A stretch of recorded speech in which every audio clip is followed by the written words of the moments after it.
Stroke হলো রক্তনালীর একটা রোগ। তো রক্তনালীতে আপনার ২ টা সমস্যা হতে পারে। একটা হচ্ছে রক্তনালীটা বন্ধ হয়ে যেতে পারে, আরেকটা রক্তনালীটা ছিঁড়ে যেতে পারে। তো রক্তনালী যদি বন্ধ হয়ে যায় তাহলে এক ধরনের স্ট্রোক, এটাকে আমরা বলি ইসকেমিক স্ট্রোক। আর রক্তনালী যদি ছিঁড়ে যায় তাহলে আপনার একটা স্ট্রোক হয়, সেটাকে আমরা হেমোরেজিক স্ট্রোক।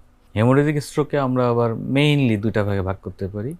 একটা হলো যে আপনার ব্রেনের মধ্যে যদি রক্তক্ষরণ হয় সেটাকে আমরা বলি ইন্টারস্টেবল হেমোরেজ। আর ব্রেনের পর্দা থাকে, এইখানে যদি কোনো রক্তক্ষরণ হয় সেটাকে আমরা বলি সাবঅ্যারাকনয়েড হেমোরেজ।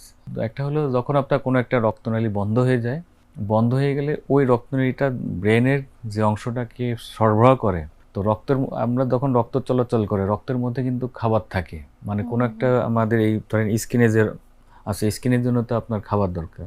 এই খাবারটা সরবরাহ করে কিন্তু রক্ত, ওই রক্তের সাথে খাবারগুলো যায়। তো যখন কোনো একটা রক্তনালী বন্ধ হয়ে যায়, ওই যে অংশটা ওই ব্রেনের যে অংশটাকে সে সাপ্লাই দেয় খাবার বা আদার্স অক্সিজেন এগুলো সাপ্লাই দিয়ে, সেটা বন্ধ হয়ে যায়। বন্ধ হয়ে গেলে ওই জায়গাটা মারা যায়, ওই কোষগুলো মারা যায়।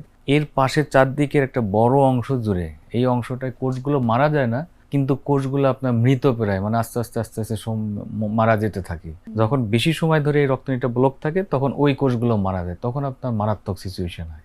আর রক্তনালী ছিঁড়ে গেলে তো ব্রেনের মধ্যে রক্তক্ষরণ হয়, রক্ত চলে আসে। এই রক্তটা আপনার ধরেন যে ব্রেনকে চাপ প্রেশার বাড়ায়, প্রেশার বাড়ানোর কারণে রোগী মারা যেতে পারে। আর সাবঅ্যারাকনয়েড হেমোরেজের পর্দায় যে রক্তক্ষরণ হয়, এটা খুব একটা মারাত্মক রোগ। এটাতে আপনার মৃত্যু হার সবচেয়ে বেশি। হসপিটালে আসার আগেই ৩০% রোগী মারা যায়, হসপিটালে আসতেই পারে না। আবার হসপিটালে পৌঁছার পরেও আপনার দেখা যায় যে ১ সপ্তাহের মধ্যে বা ১ মাসের মধ্যে আরও 20% মারা যায়।